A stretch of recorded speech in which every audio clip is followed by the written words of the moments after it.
Hey everyone, episode number 41 here for the Fitness Devil podcast. We have Bryan Krahn back. He was part of a roundtable recently, and now we have him solo. So we actually just cut the shit and talk about why this is really all about people wanting to look better naked instead of all the other excuses people make about trying to get fit. He talks about the hazards within writing for fitness pros versus everyday people. We talk about how Bryan really functions as a bridge between the evidence-based fitness community and a lot of the old school traditional aesthetic world, and he's really great at merging the best parts of both. We talk about some of the bullshit from the bodybuilding world that really needs to die off, the old school crap, and we actually have a pretty nuanced discussion about alcohol and how to deal with alcohol with clients and in your own lifestyle. And of course, we shit all over doctor written diet books. I can't speak today, so guys, hang out. It's a really amazing episode. It's really funny. Brian's super, and stick around and enjoy. Peace. Shut up and sit down.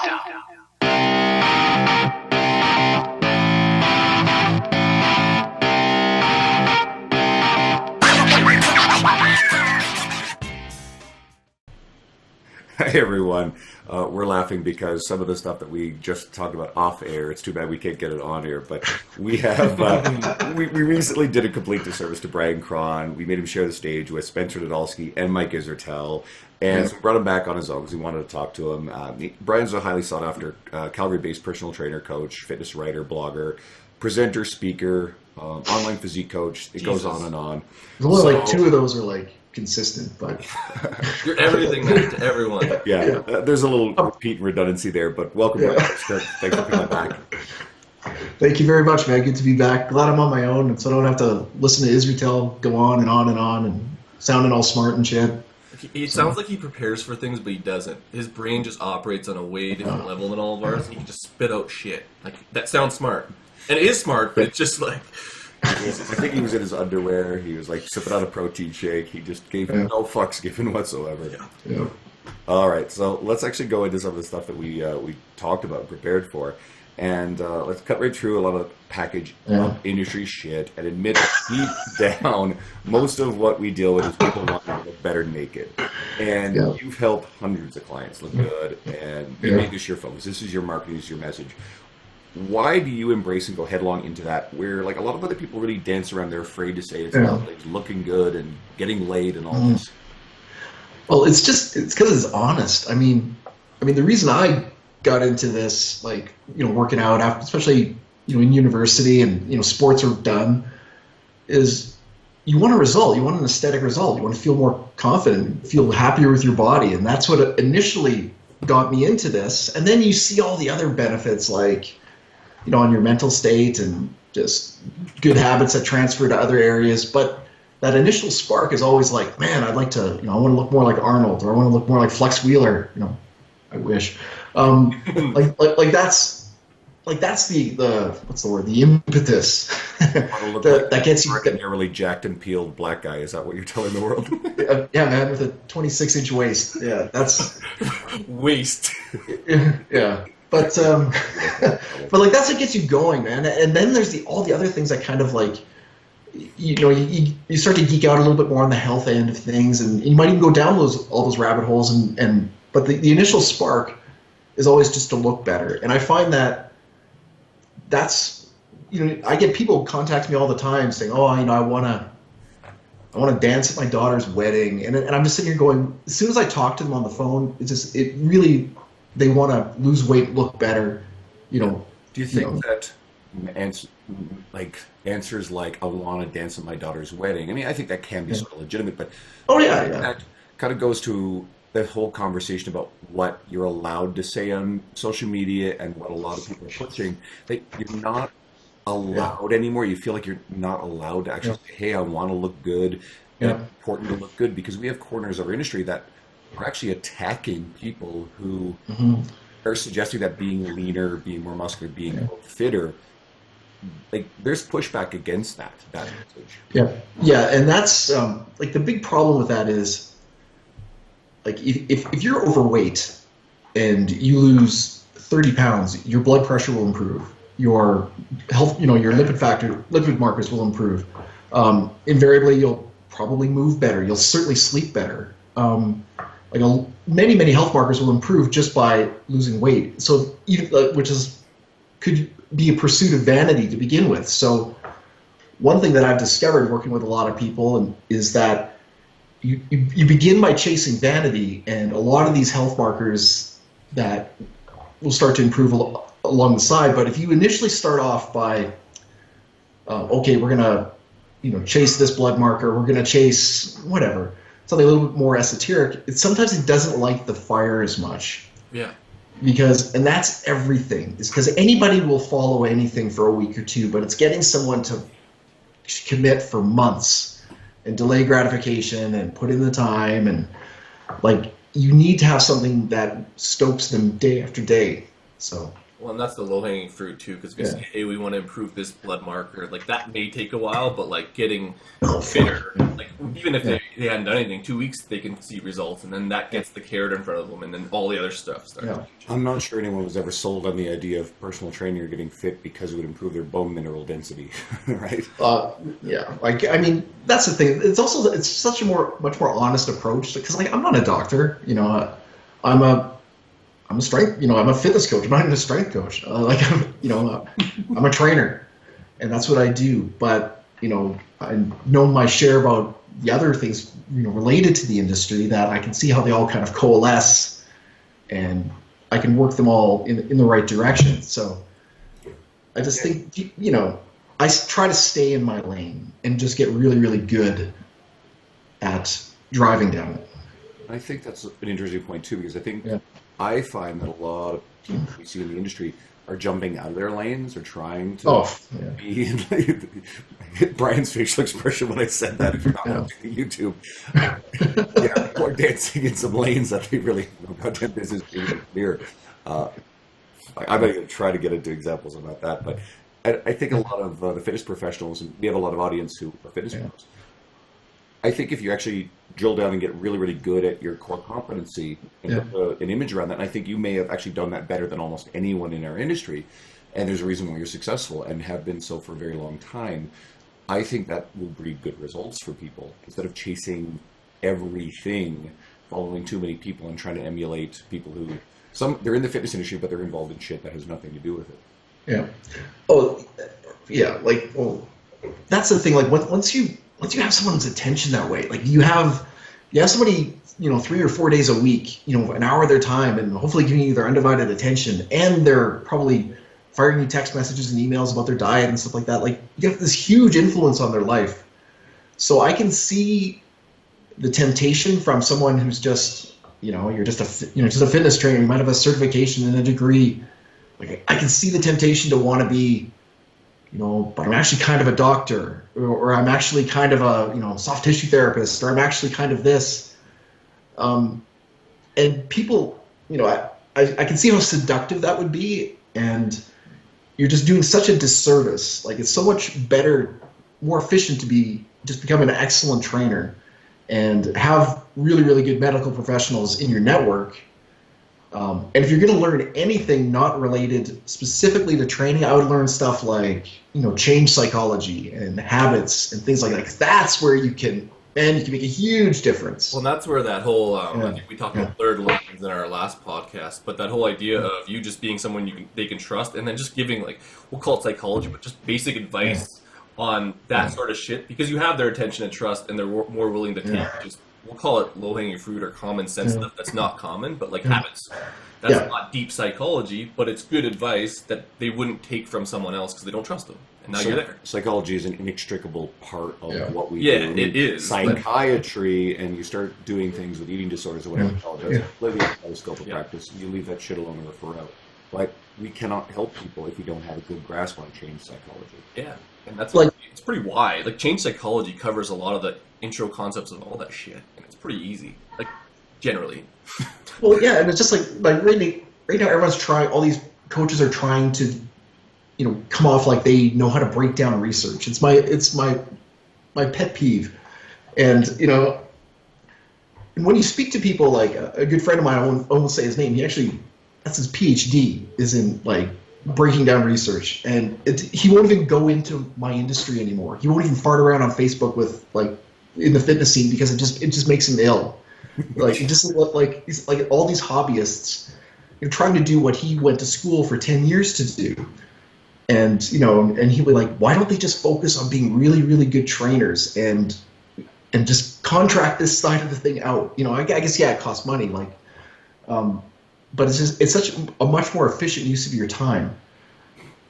Well, and I think that if there is some danger to it, like if you get in some real shit, like you're talking about, like some serious psychoanalytic shit, like that can have a direct effect on their life negatively if you think that you can handle and you fuck it up. Like now you become someone who fucked their life up because you had no right getting in there. And I think that's the danger of this all. And like you said, it's seductive because that's power either way on either end of the spectrum. Yeah, and I mean, like when I say learn about psychology, I don't mean like turn your training sessions into a couch session and you're like, tell me about your childhood and shit like that. But when you get really adept at just listening and looking for things, you'll know when you can kind of like jump in and say, have you ever spoken to someone about this? I.e. not you, but like spoken to a professional about this. Like he needs to speak to a professional about it. Yeah, I need to listen to lots of episodes. Yeah, I need to listen to a lot of people, but I know that. I don't trust Andrew enough to take his advice. That's all. I've failed. This kind of brings up, like you talked about fitness pros and everyone kind of staying out of their lanes, but we also wanted to talk about how you mentioned people who write for fitness pros and kind of putting out content as a fitness professional. So we'll just say a lot of people try to impress other fitness people and not their clients or their market. Can you kind of explain why this is probably a mistake and what they're missing out on by going the opposite route? Well, they're missing out on a lot of money. That's like, good Lord. But it's kind of seductive, and I've fallen in that trap before. I've put out, not really blogs, but I put out Facebook posts that were, looking back, I go, like, I was just writing for my fit pro friends, so they could high five me, and I don't know what I get out of it. I get likes. You're like, what do you do with a like? Take that to the bank. Yeah, take them to the bank and cash out. Yeah. Money. Unfortunately, I don't do that terribly often, and if I do, it's maybe 5 minutes of my time. But like, if I'm gonna invest my time to actually write something, it's gonna be to my like target audience or to my clients, because that, those are the people that support me. Those are the people where I can affect change. And really, like, if you're not helping people, if you're not having a tangible impact on someone. And everyone thinks like, this post went viral, I'm having all sorts of impact. Like, you haven't done a fucking thing. Your post went viral. What do you fucking do? Like shit goes viral every day. Like, when you actually affect change in someone that you can see and they tell you, directly, what, you changed my life in this way, like, which is something your everyday commercial gym personal trainer can do. They have that at their fingertips. Like, when you can do that, like, now you're getting somewhere. Like, now you're a part of a productive part of the industry. You're a productive part of society. You're fulfilling a role. Like, and let's even turn this to Facebook a little bit, because I guess we're talking about content, but there's a disconnect, and we kind of had this talk before the show. But people that are talking about topics that maybe aren't in their lane or whatever, they're trying to impress fitness pros. Their whole audience, in terms of people giving them money, are located on their Facebook. So is there kind of a way to navigate that, or is it just like, I don't know, how do you choose how to talk on Facebook, or do you just fucking do your thing? Like, because there's one way to go, but everyone's watching.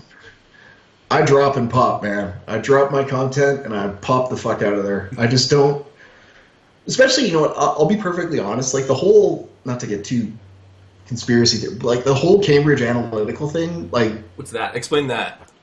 You heard about this, like during the election, Cambridge Analytica. Like, like the dad, like Facebook is such a dirty platform. Like it needs like a massive dose of Valtrex. Like it's just I don't know. I think they got to tear the whole fucking thing down and start over again, because it's there's so much people just gaming it for marketing and to get their name out there and get their brand out there, and it's it's affected the end user. The end user is very jaded now too. That's the thing, and I don't think Facebook has it doesn't have that feeling that it once had. It doesn't have that, oh, this person is speaking to me. I'm connecting with this person. They're speaking to the likes, and I guess I can see that game because I even got caught up with that Instagram at the beginning, and now I just don't give a fuck. Yeah, no, that's the thing. I drop and pop, man. Yeah, I get more success that way, but it's because you're tailoring a message to get the likes. Yeah. The likes are generally not from your audience. Like, it's kind of just a weird fucker system. It's that carrot that everyone chases, that dopaminergic system, rewards, but you're getting rewarded for nothing except for likes. And likes aren't real. There is an opportunity in this, though, and it's if you continue to put out things that actually will help people, valuable, genuine stuff. And if that is your message to cut through all the noise, if that's your signal in the noise, you can do some really good stuff. And you can be kind of a point of light in what can be kind of a dark place. Well, the way I did it was that it's like you said, you drop and pop, but the content you're putting out, you're doing it because that's the content you want to put out, as opposed to trying to put out content to get the like or to get the fitness boost or whatever. You know when you're putting out shit. Like, I think everyone does deep down inside, and that's the point. Yeah. Well, yeah, like, and you know when you're just trying to be part of a conversation, as opposed to like advancing the conversation. Like, there's a huge difference there. Absolutely, and everyone knows when they hit fucking post, like whether that was for their own sake or for some of that other shit. Like, I've done it. I know that feeling, and I felt horrible. Now I'm like, fuck that. I'm not doing that anymore. It feels bad. Attention and validation. Yeah, don't want it anymore. Don't care. I still want 10,000 followers on Instagram, but that's just because of the swipe function. It's a fucking good business move. Like a direct link to wherever the fuck you want. Easy. That's true. Be good for the podcast. Easy to get to our podcast. You also said, mentioned the dumbest trend among fit pros nowadays. Oh, fuck. You want to make that explicit? Oh, man. Okay. Dumbest trend. Okay, you know what? Okay, first of all, like, I'm in my 40s. Like, I've been at this a long fucking time. So, like, I'm coming at this kind of, before YouTube, before Instagram, before Facebook. Oh, yeah, before all this stuff. And, lots of people are old like me, but, like, I've actually been earning my living at this since, 94, I was still living at home, so, but I started in 94, 97, like, full-time. Anyway. It was 6, 7. Yeah, thank you for fucking dating me. And I just, now there's this trend, like, and I've seen a lot of things come and go, and when I got into it, it was always like the macho coach, make you puke, and go heavy or go home, and all those bullshit sayings. And then it gradually, that kind of faded away, which is good. But now it's brought about, like, the last few years, now we have the whiny coach, and it's just, I just find it so kind of like repugnant, and it's not so much like everybody has problems. Like, you have problems. Fuck Andrew, you got tons of problems. But you got problems. I got problems. Everyone's got problems, and now I see coaches like whining, especially about this one, and it's the pressure to be in shape. Ooh. And I see this, like, going, oh man, people always on Facebook, they'll be like, oh, I hate going to fitness conferences because, there's all those other jack people there, and I just feel so much pressure, do I look good enough? And I just sit here, like, do people actually, what kind of a coach actually thinks this? I mean, being in shape, like, that's the best part of this industry. And of course it's hard, but, like, it's not a pressure thing. It should be an aspirational thing. Well, I feel so much pressure to be jacked when I go to these conferences, right? It's a huge problem for me. I showed up this year, and I'm like, oh yeah, we're good. And I look over, and here's Stan fucking efforting, sitting down, hanging out. Yeah. It's like, well, I'm the second biggest guy here this year, so that's okay. Yes, yeah, I saw that. Like, that's amazing. Like, he was super cool. But here's the thing, though, like, and the reason that's bad is it's not so much that I'm shitting on, coaches who feel pressured. Like there isn't a day that goes by when I don't go into the gym where I feel like, man, I just, I got to get after this. I got to make myself better. Got to try. I'll never be happy. I will never, like, I'll be, content. Like, I will never be content. And at my age, that should fail. That's the driving thing behind all this, why we're all kind of where we are. Exactly. We're never going to be satisfied with this. And that's a good thing. Yeah, exactly. Like I never want to like look in the mirror and go, oh fuck, I've arrived. You know, like I just, you know, like where would I go from there? Like All being the positive way of saying it is we're all inspired to be better. We're exactly. not whining about what Yeah. we're not. Like go fucking basically go get after it in a nice way. Well, exactly, and it's just I would never want to put that, you know, that message out there that I don't like. I don't know, like I would never want to put out a message that I feel a victim when of this industry. Like this industry is such a privilege. Like look at what we get to do. I mean, like you've heard about, you know, obviously everyone's heard the expression first world problems. Like, Yeah.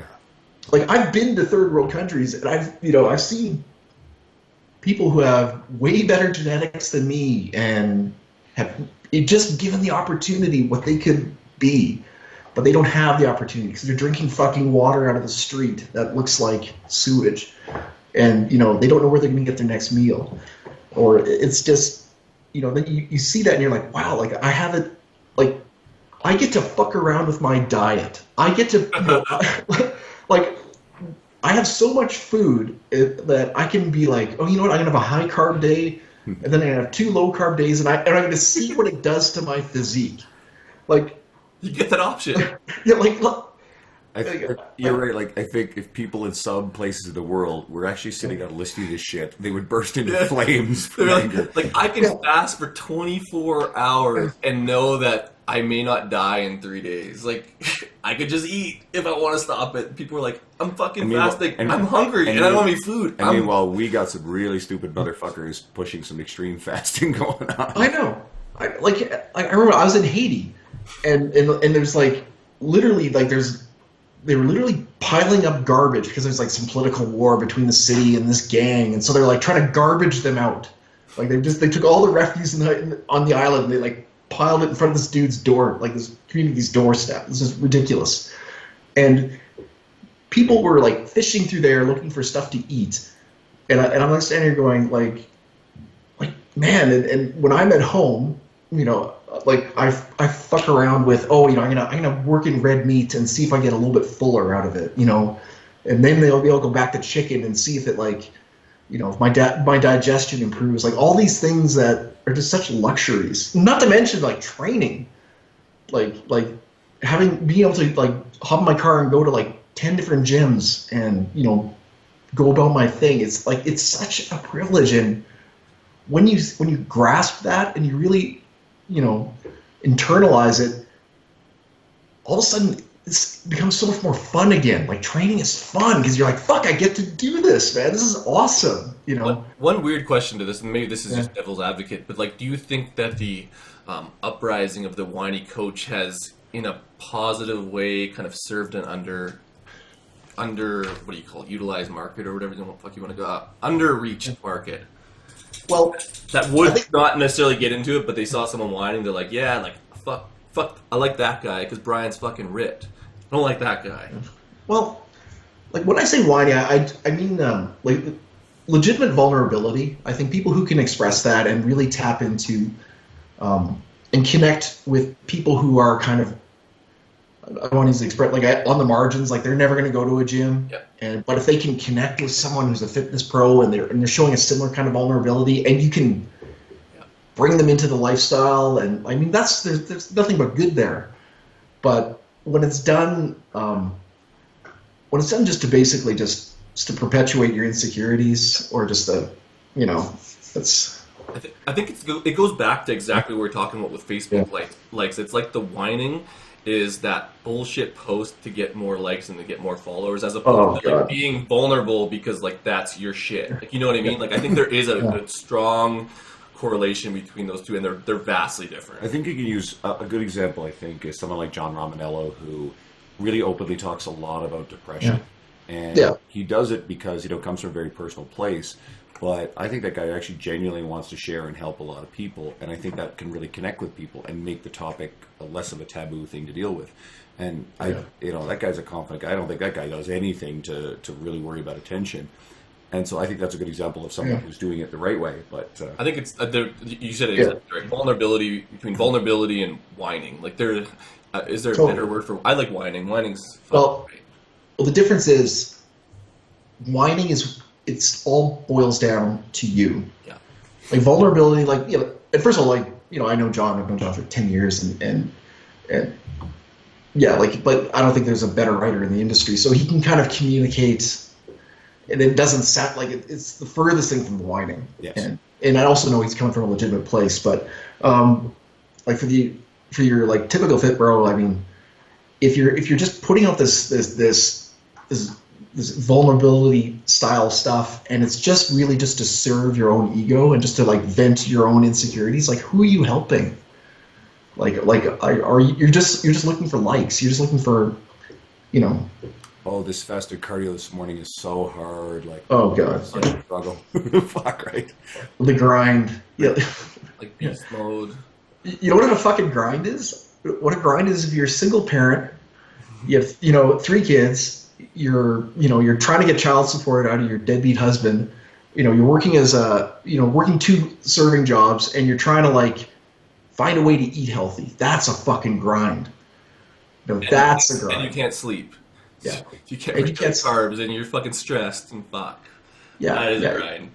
Exactly. That should get the hashtag grind right there. Like that's like those are the people that I don't know. I have what amounts to an allergic reaction to the word grind whenever it's used in either like social media, entrepreneurial exploits, or the fitness industry. It's just like when I use it, it's totally because of that. It's like, and I get a rash when you do. Seriously, really? You get mad? No. Okay, good. I'm totally doing it. I've never noticed that you've done it. I'm probably gonna now, but it's usually one of those ones where I'm putting a fake wine post and I'll put like hashtag beast mode, but it's totally like my way of like being sarcastic. Probably super horrible, but it's hilarious. Dean's been writing over and over in his paper. Do not write whiny shit. If I'm writing whiny shit, it's like almost overly whiny to the point where everyone knows I'm joking, but then maybe someone doesn't. Whatever. I don't give a shit.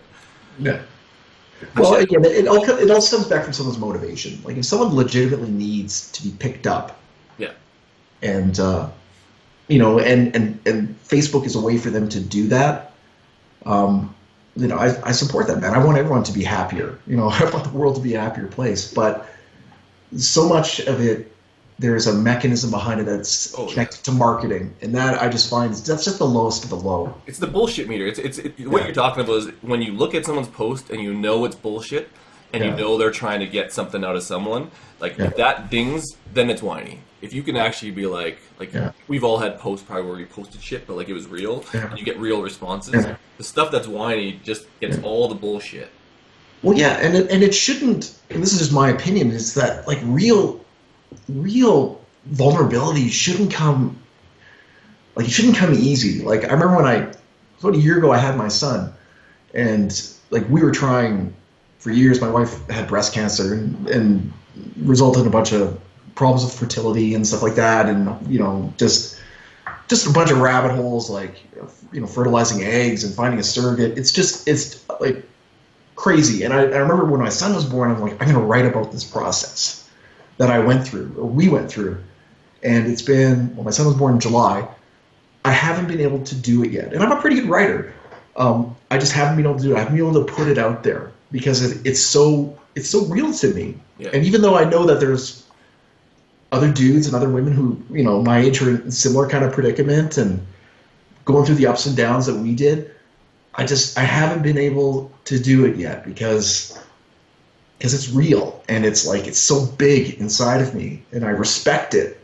And just the thought of like throwing, I don't know, just the thought of trying to use that to like get likes or just get affirmation, like I find that kind of repulsive. It goes back to what we talked about with like we have great power with, I guess, our real audience, and like if that message is, let's just say, done half-heartedly, it may not have the impact that it deserves. And I think that that's where we do yield power when people have eyes on us, especially people that have our trust. Now, conversely, if out of fear of doing it the wrong way, we miss an opportunity to actually talk about something that really could be beneficial to people. I have a few clients who have gone through that same or very similar process to what you just described, and a lot of the in vitro stuff, and like trying over and over, and there's some pain, and there's a lot of like that shit's not a fun experience. To say the least, and I couldn't appreciate that because I haven't gone through it, but I've been told intimate details of it.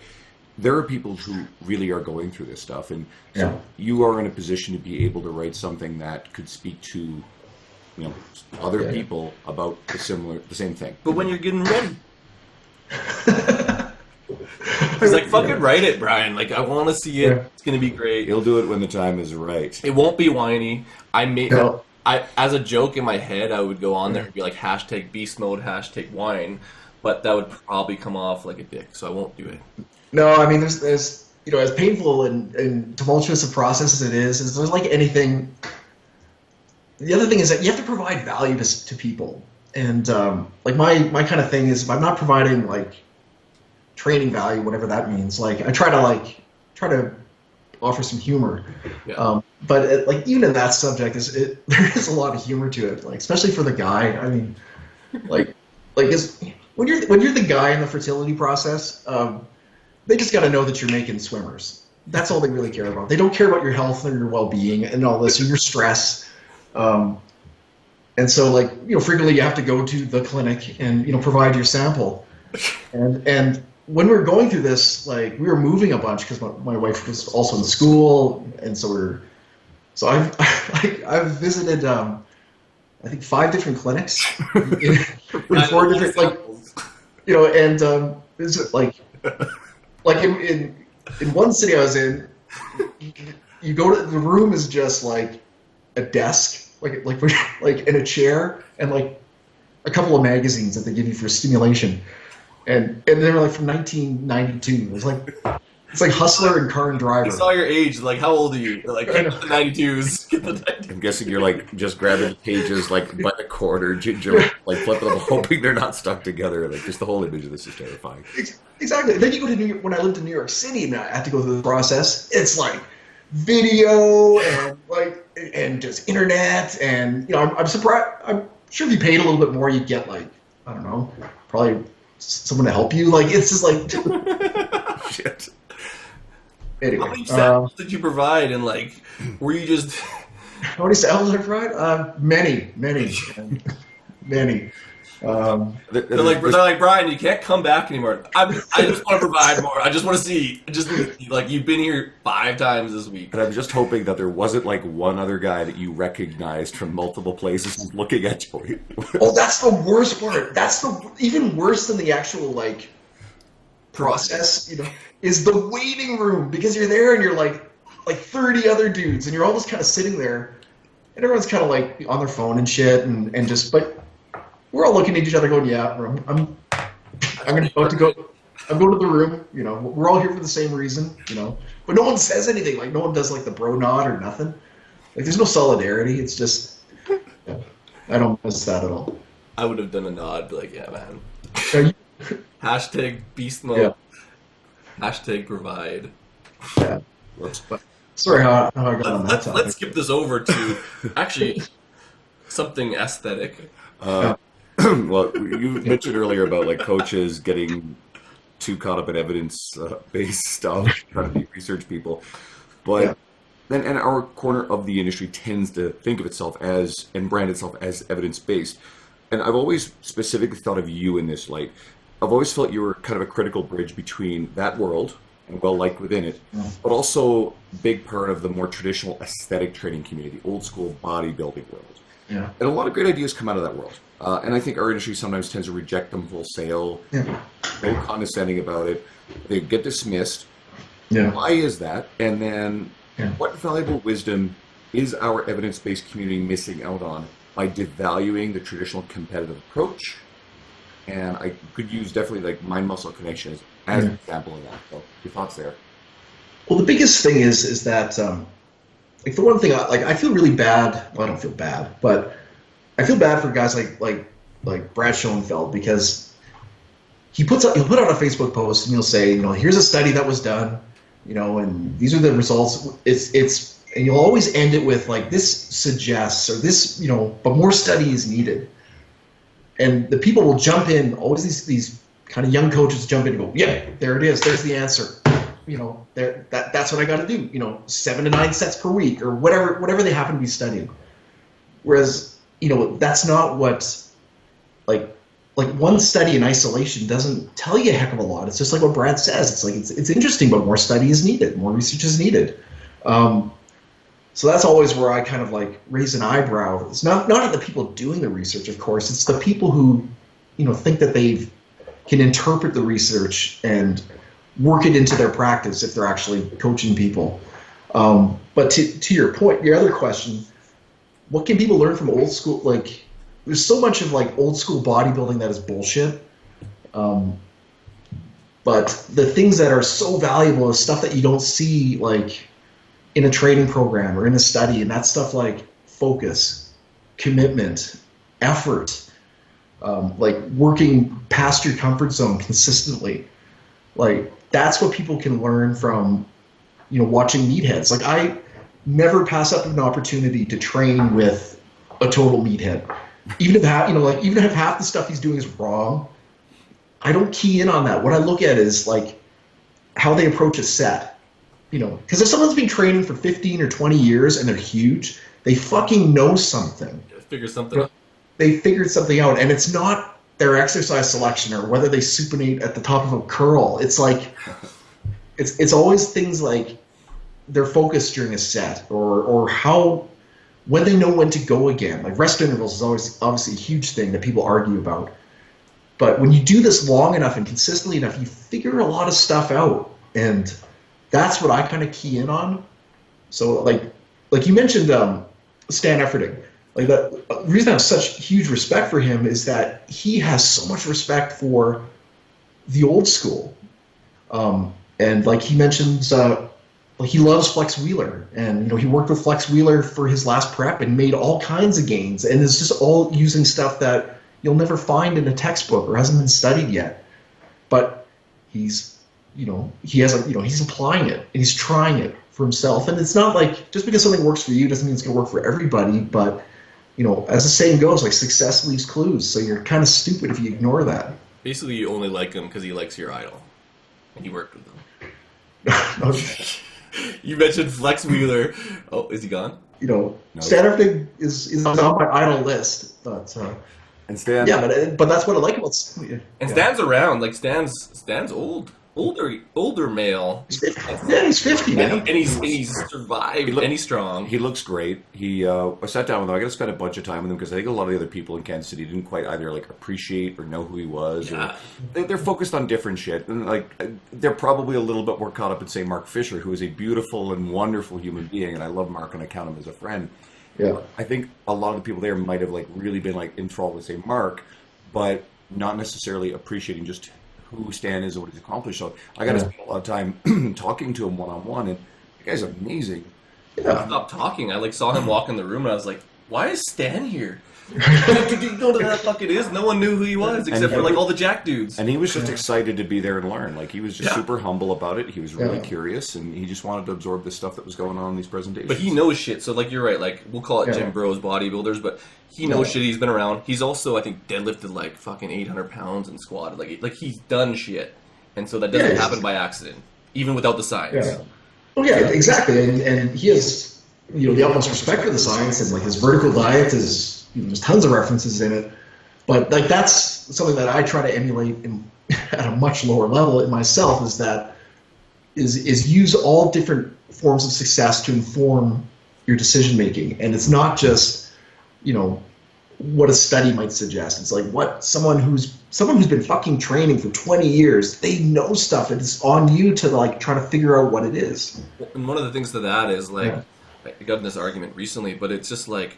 The science is behind. I don't care what fucking people say because they just started qualifying the fact that calories in and calories out is like right now. Like everyone fucking knew it, and then now there's these long-term studies saying it, and so like we just believe it now that it's happening. With people doing it before that because they fucking knew. Well, it's just like you can't use science as your crutch all the time before things are happening. Stuff's happening all the time.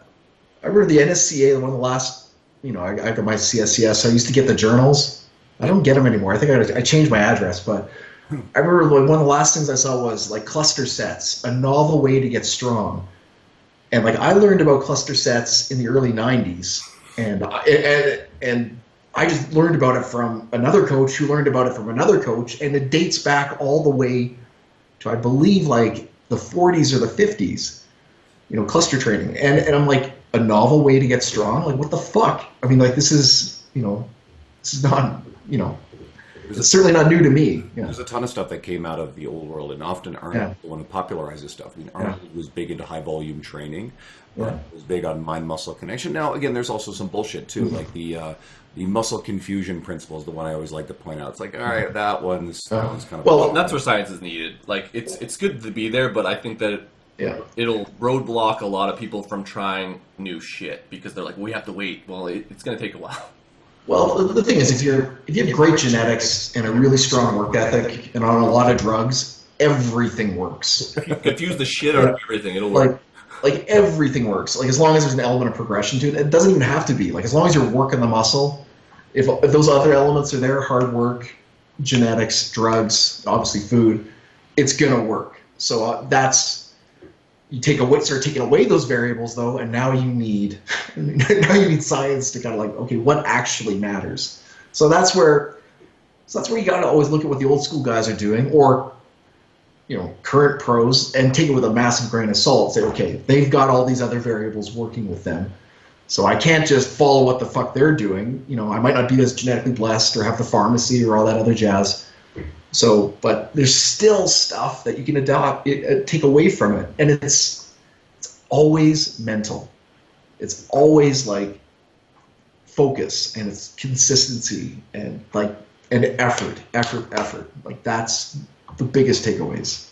And those things are universally true, no matter if you're trying to lose weight and keep it off, or if you want to be a competitive bodybuilder. And that's where evidence does play helpful to like the general population, because like there's not going to be people like us that are going to try to disseminate the grain of salt with some of that shit, and that's what people got their information from before. Like it was like you get your Flex magazine, you fucking have your Men's Health, just do whatever it fucking says and how it fucking work.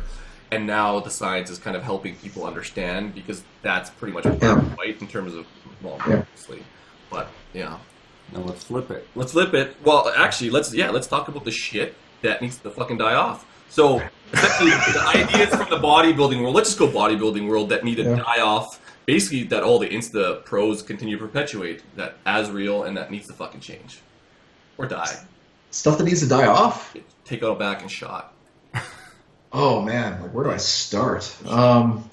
Preferably to the head. Like, stuff that needs to die off, like, I don't know, man. Like, the things that bother me lately... Lately, lots of things bother me, but I really don't like the whole reductionist approach to everything we do. Like you said, calories in, calories out, like that's the biggest thing. And for fat loss or weight loss, absolutely that's the biggest thing. But now it's like people I've reduced foods purely to a macro level. Yeah.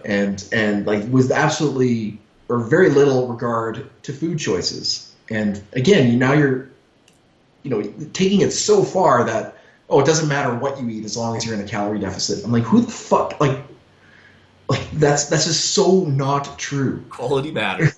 And those, like, the type of arguments that I refuse to get into, because it's fucking moronic.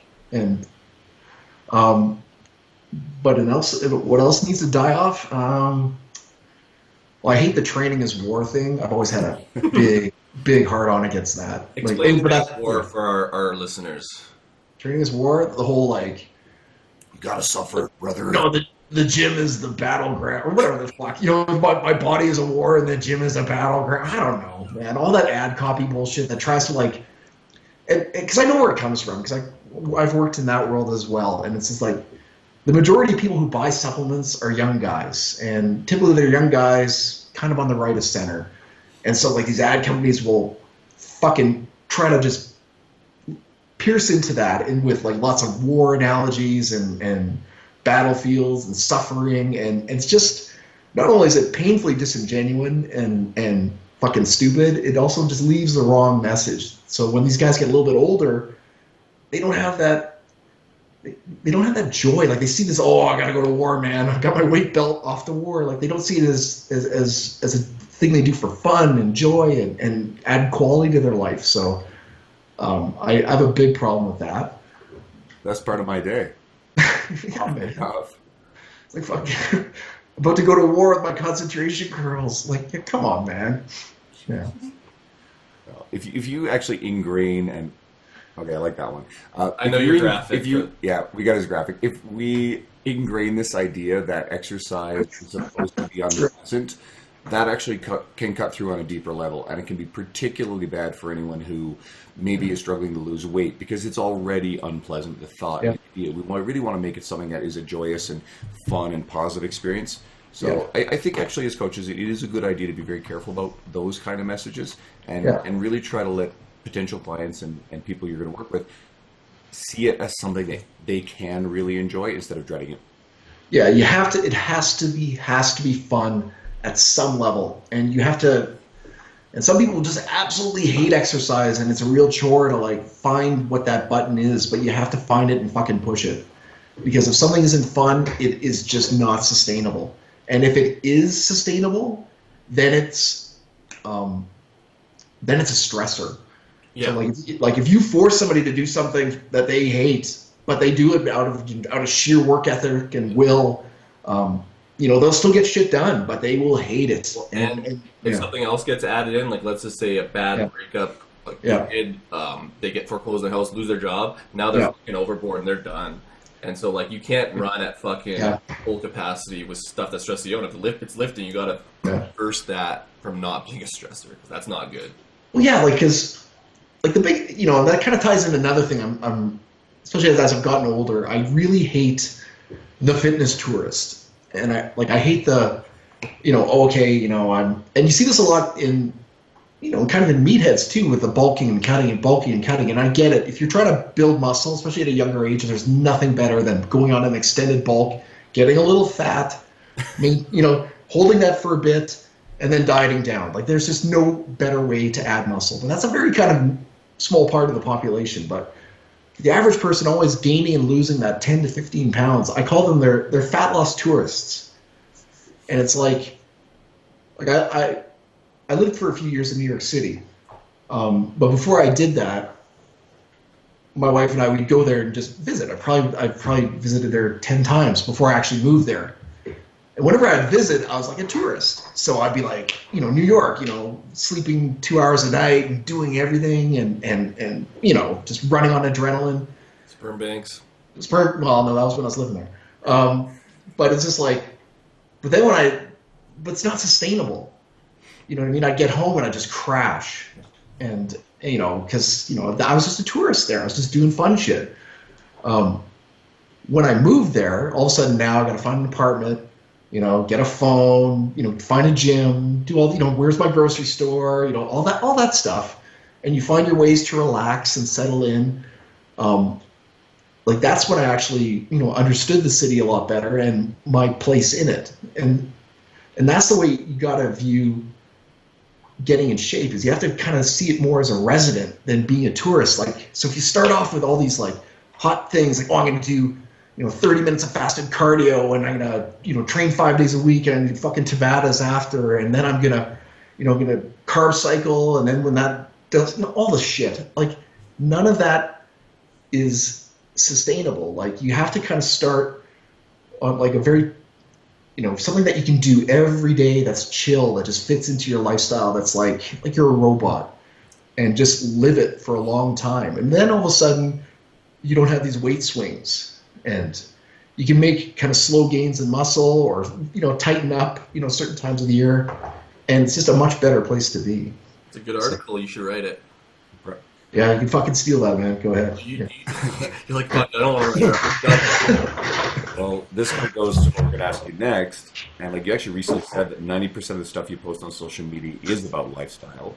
Yeah. Why do you focus your efforts there? And why are these nuanced, often difficult to quantify discussions so important? Well, it's just everything else, all the... for example, setting someone's calorie level, that's just an equation. There's a million of them online that you can find. So you take somebody's stats and you bang them into the equation, you come up, okay, you should be eating 2,300 calories a day. Okay, great. That's wonderful. And even if that number is exactly where they need to be, it's fucking meaningless if they can't do it consistently, if they can't hit that number consistently. It's utterly useless information. So, time, you need to spend time on the things that actually, support the outcomes that you're achieving, or you're trying to achieve. So, I mean, I'd much rather help a person like simplify their diet, work it around their lifestyle, as opposed to like, here's your calorie level, and here's the 5 meals a day you got to eat or whatever, or here's your fasting protocol that I think is awesome. I'd rather take what someone's currently doing, I call it their way of traveling, and just make it better. So it doesn't feel so much like this big change. It's basically kind of optimizing what they're currently doing, because then they can do that long term, and that's when you get results and you don't get the big rebound after. So that's where lifestyle is so important. Like I started with a new guy 2 days ago, and he was just very stirred up. He goes, Friday nights I like to go with my buddies and drink beer. And I'm like, if you hung up on me right now and asked for your money back, and all you did was cut that night out, I said, you're going to get results. Like, you're going to get great results, Like, it's just like, those are such huge things to address that are so much more important than, whether they have 200 grams of protein a day or 225. And let's go there, because that was another one of your social media posts we wanted to kind of bring up was, I guess, the tough conversations surrounding, lifestyle, but alcohol even, and simply telling people about the calories and alcohol and all that shit. Yeah. Can you kind of elaborate on just even going more specifically in that for more, our fitness enthusiasts and people who have those questions? Yeah, there's another thing I'd like to stop seeing is people writing about ways to work alcohol into a diet, and everyone's like, oh, I can deduct these calories out of my carbs or my fat and still be in my magic calorie deficit and all this. And I'm like, talk about short-sighted thinking. Because first of all, if someone's got an alcohol problem, you do not want to enable that. That's, but granted, that's out of your purview as a coach. But if they confide in you, or if it's clear that they have an alcohol issue, you don't want to help them find ways to work it into their life. But even if they're just like a social drinker, you can figure out the fucking calorie math, but what happens to their sleep? What happens to their cravings? It's the cravings the next day that are huge. The disruption to their everyday pattern, the reigniting of old bad habits. There's so many things that go beyond just the bullshit calories and alcohol. You're so cool. You know how to work in 6 beers by reducing their carbs and fat and all this. You're not helping someone. You're making the numbers add up, but you're not helping them build a better physique or improve their life. I've personally noticed that anytime that I've had a client I work with who made a fairly significant change to their alcohol consumption, you see some pretty dramatic, visible results in their fat loss just by that alone. Yeah. In a few places I've worked with some clients over the years who are completely and utterly resistant to any effort to try to change their alcohol consumption. It was really embedded behavior. Yeah. They really often struggled to see results. And this one particular thing offers a major obstacle to any real progress. Oh, totally. And again, it's so often so much more than just the alcohol. It's just, if a woman's drinking 2 big glasses of wine a night, she's may probably having some cheese with it or some crackers, and she's probably not sleeping great, and that's all beyond the actual calories in the wine. And from a purely aesthetic factor, especially once somebody gets lean, it makes such a huge impact on fat loss, and some people just don't metabolize out. I don't want to jump into bro science, but you can just see it in their fat loss pattern. You take alcohol away, and all of a sudden they start losing fat off their trouble spots, and it's just, I've seen it. I'm not a big spot reduction guy, but there are certain instances where it's dramatic. It's just like when, I don't it's like when someone goes on TRT, invariably they lose fat in their abs, just because that's just, you see it right away. So I'd be remiss not to say that there's a connection there. So there are hormonal things there going on. Totally. Stress systems. So yes, spot reduction, that's more or less largely been debunked, but there are certain places in the human body that we store body fat for certain reasons. And visceral belly fat has a strong relationship with hormones and with stress. You know that. It's also prevalent in men. So maybe there's I don't know, maybe I'm guessing here, maybe there's a relationship between declining testosterone levels and accumulation of belly fat. It's probably not a direct one-to-one relationship, but there's probably like some stuff that runs together. You improve someone's testosterone intake and some of the changes that are around it. It doesn't shock me that you see a reduction without diet. There's been studies where like testosterone, they lose almost like 5 pounds over. I think it was like whatever 6 or 7 pounds just from like literally doing that. And you add diet in the equation, like there's obviously something. Well, yeah, I mean, yeah, I know. Well, I mean, I'm kind of from that world too. So you know, you work with enough meatheads, and it's just like, it's just. Once you bring testosterone up, or they, not me, but once they bring testosterone up, preferably under the auspice of their physician, you just see it like that. I mean, yeah.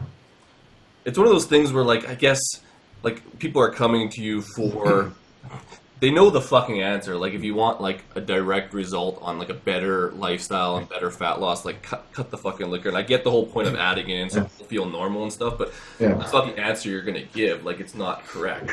Well, and that's when you have to know your client, too. Like, I got, you know, I have some where, you know, like, it makes sense. Like, okay, you know, they want to be able to have a drink or two at a certain social event and not look like it, you know, not feel like people are looking at them and stuff like that. And then I have others where, like, I literally have to say to a guy, because he was constantly asking me, well, what if I only have 3 drinks on this night, and then I have, 3 drinks on this day? And I'm like, dude, you have a fucking problem. Yeah. I'm like, you keep asking me ways to rationalize your fucking habit. And this is literally what I said to him. I go, this isn't going to work. I go, I can come up with all these scenarios for you that might, like, make caloric sense. I go, but you're fucking yourself up here. Like, you have a problem. And, she was like, yeah, I do. And he's like, he's a stressed out banker guy. But, he needed to hear that in that tone from me. But this is just somebody I've worked with for a very long time. You have to have that trust built up, because if you don't have that relationship with that trust, you could very quickly send that person off to a coach who will give them the macros and their alcohol, you said, and they'll give them the answer they're looking for instead of the answer that they deep down really and it's need. that difference between, like, a social drink or, like, having, like, going out for a bachelor party or something. Like, that's just, like, pull that normal shit. But when it's a stressor to, have alcohol in your diet all the time and then have to plan around it, like, having to plan alcohol so you can drink alcohol and fit in your diet, that's a stressor alone. Like, you're thinking about, how do I fit my fucking alcohol in it? That's a stressor. This whole conversation makes me think about, of course, Kansas City, and that's where I first met you 2 years ago. When you presented, you weren't there this year, but we were all there. And I mean, for a bunch of fit pros get together, the amount of alcohol consumed, and I was guilty of that. But then there's a few people. I'll use Dean Somerset as a good example. He can throw in, like, he can have a beer or two and then shut it down, and he's really balanced. Well, we're tourists. It's that tourist mentality. Some of us, it's just like, this is an excuse to go completely insane. So we see some interesting shit. Even we're not residents there. It's a fucking tourist atmosphere, and then we go back to being residents. Love it. Fucking works. Well, it's again, everyone's different. Everyone's goals are different, and everyone's, like, everyone's baggage, for want of a better word, is different. And just, my job as a coach is to try to figure that out as quick as possible. Like, I try to figure out a few things really, really fast. And it's someone's volume tolerance. If they're, especially doing training a while, I try to figure that out really fast. Are they a volume guy, an intensity guy, variety guy?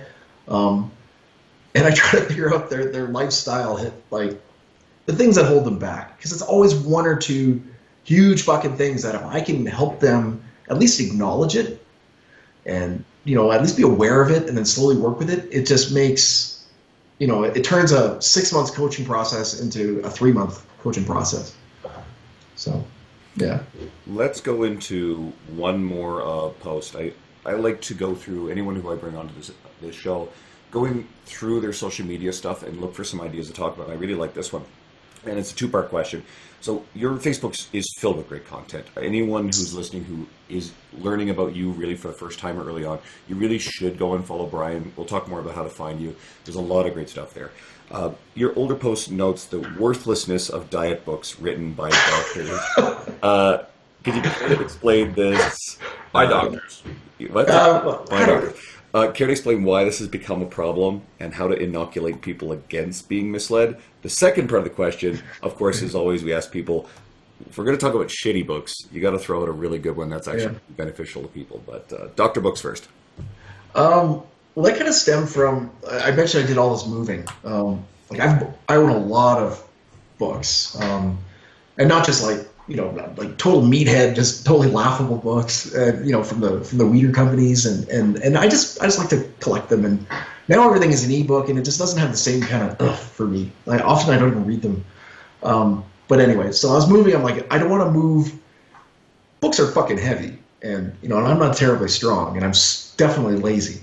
So I'm like, I don't want to keep moving these boxes all the time. So I'm like, I'm gonna purge some, and like, I'm going through it, and there's like, oh man, you know, I've got, you know, I've just acquired them over the years. You know, I've got South Beach Diet, and I've got Dr. Oz book.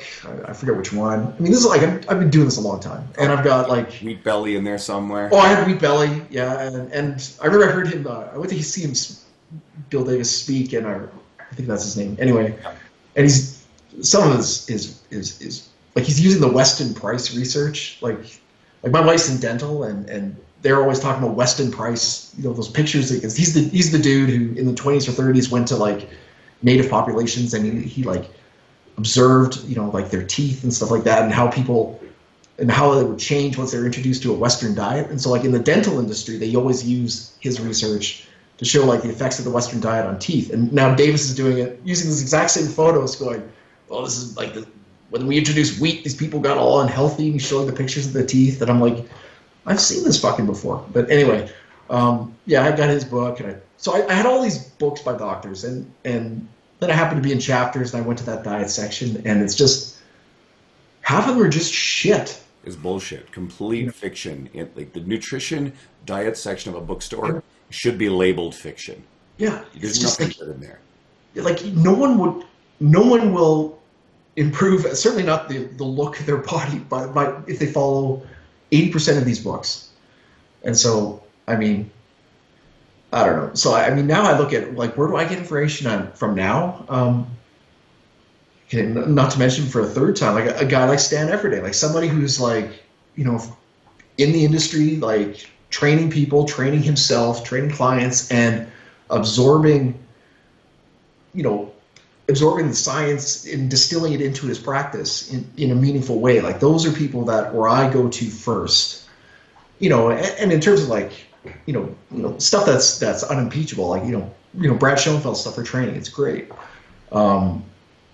You know, nutrition, I've had a hard time lately finding someone that I really want to kind of quote unquote latch onto. I just really just kind of skim.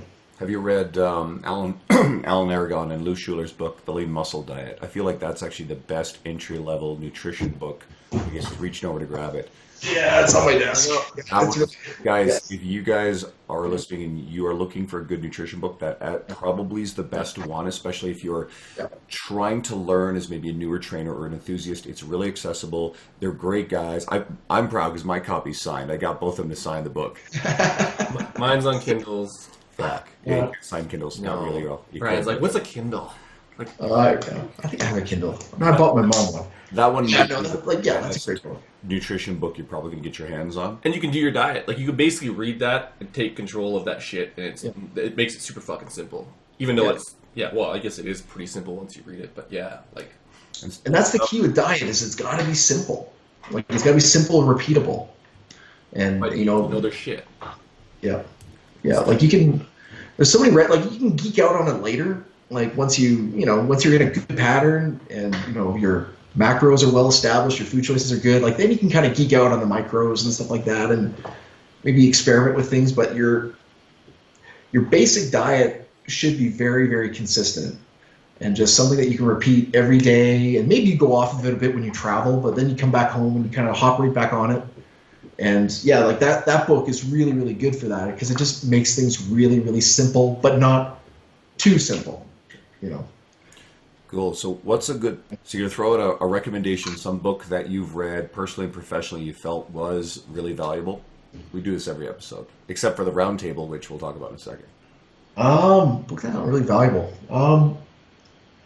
Man, I read so many. Honestly, my biggest, like, as I said, the biggest thing is a lifestyle, okay? And a consistent lifestyle, and a big part of that is time management. And when you can kind of fix that in your life, all of a sudden applying diet principles gets really, really easy. I really liked Craig Ballantyne's Perfect Day Formula. Okay. It's actually, yeah, it's really good. I saw that like a few times recently. Really good. I mean, and that's just, it speaks more, that speaks more to me personally, because I have issues with time management, because I have all this shit on the go and all these, you know, different platforms I got to pretend to be smart on.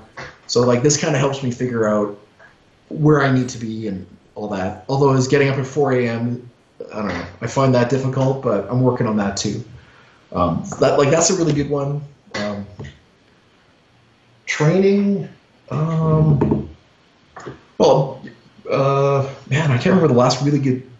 I love old school training books. Okay, now I'm gonna kind of out myself. Like I love, like, I've got a signed copy of Bill Pearl's Keys to the Universe. Okay. Keys to the Inner Universe. Like that's like my, you know, I love stuff like that. I mean, that's what kind of stokes my fire.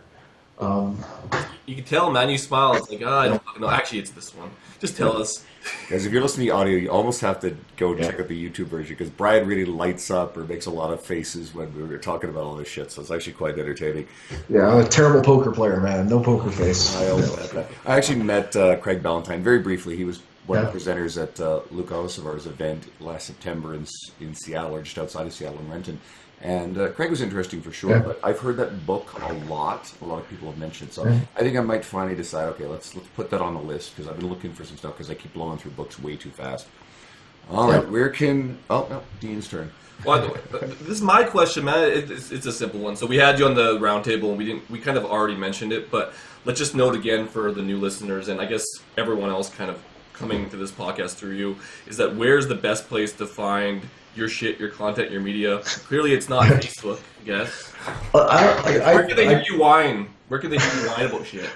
Probably Facebook might still be best. I mean, what I do is I'll throw stuff up there, and something like, I don't know, if I like something, I'll put it on my blog. So I still maintain my blog, just not enough. But my blog is bryankrahn.com.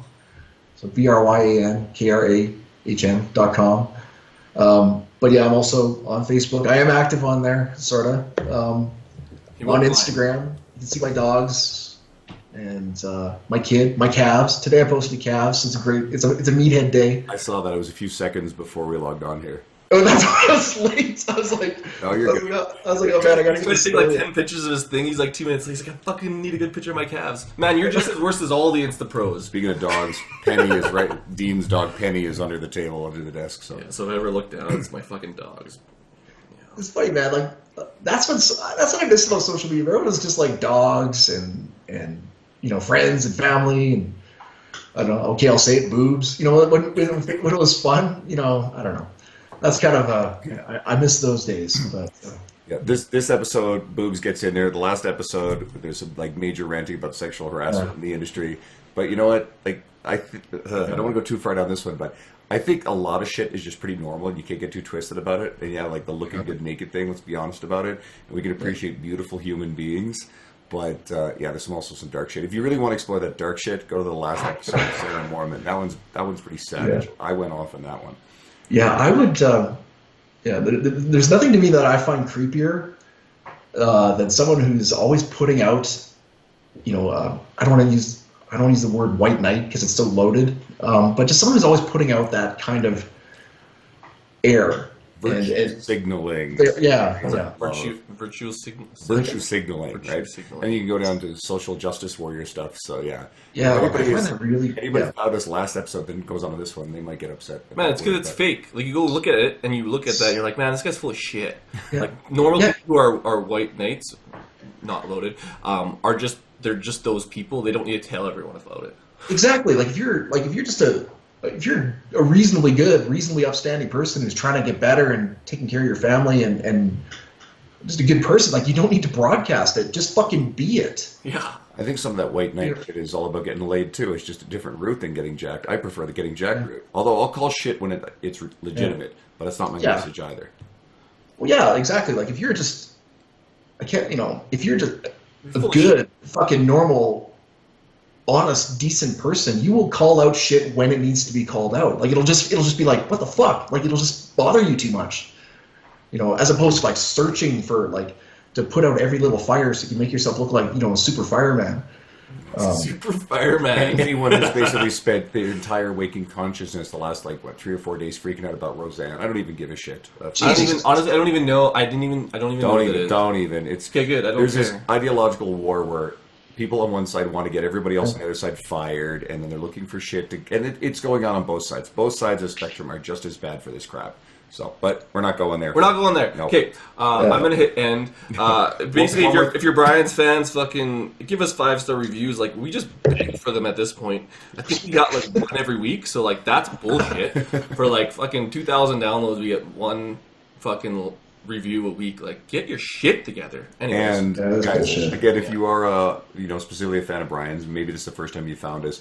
He was on a couple episodes ago in this roundtable with Mike Isertel and Spencer Nadolski. They're actual doc. Well, Spencer's a medical doctor and Mike's a PhD doctor. He's a fake doctor. He's a fake doctor. Yeah, doctor and paper. Yeah. He's a paper doctor. He's smart. So, guys, check that one out. It's really, really fun. And if you really like this one, you know what? Just shoot us a message and we'll tell us what you're interested in. We've got this will be number 41, I think.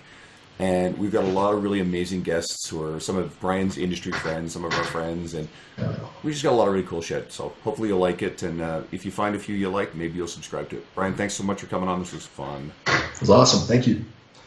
Cool, man. It is